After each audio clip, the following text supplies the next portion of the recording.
Nenda pale kwa ofisi yangu saa hii, watoto wamejaa. I've never seen this. Kwamba watoto wanaenda university wote wamekuja pale kwa governor kwenda kutafuta karo.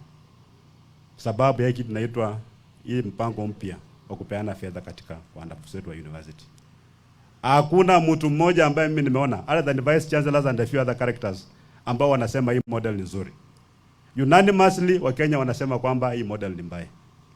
Can we give it a chance, Your Excellency?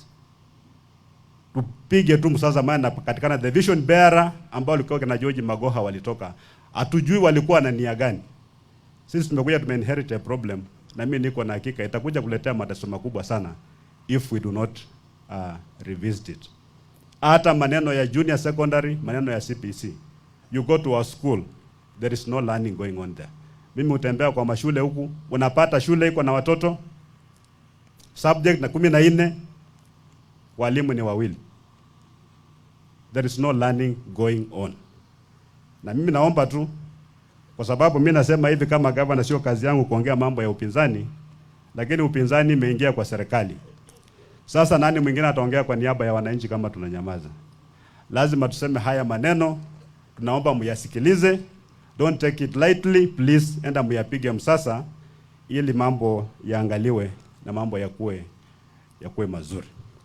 Sisi pande huu kama jamii, na mimi na speak the language that you speak, kwamba we cannot have a united Kenya inja ambayo iko na umoja kama jamii zetu zenyewe hazina umoja. Lazima tuanzie umoja huko nyumbani. Jamii zetu zikuwa united. Jamii zikuwa united, hata kama unapata tyrant kama president, these united communities ita force whoever will be the president to exercise equity. And that's why mimi nikisema jamii za Western tushikane, it's not lost on me kwamba Western region iko na jamii zote. Sio mambo ya ukabila. Matatizo yetu kama jamii ya Western inafanana. Kama hakuna dawa ya hospitali haichagui. Kama hakuna barabara haichagui. Kama hakuna stima haichagui. Ndipo sisi tumesema kwamba tujiunge pamoja. Especially jamii yangu ya Waluya ambao wamesambaratika, jamii 18 wanaongea kama Tower of Babel, kila mtu ako na sauti yake inaenda pande.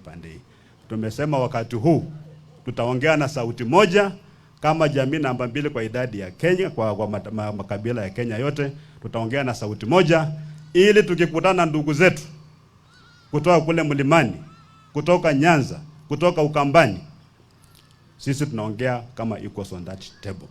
Ili rasilimali za Kenya siweze kukawanyika kufika huku mashinani.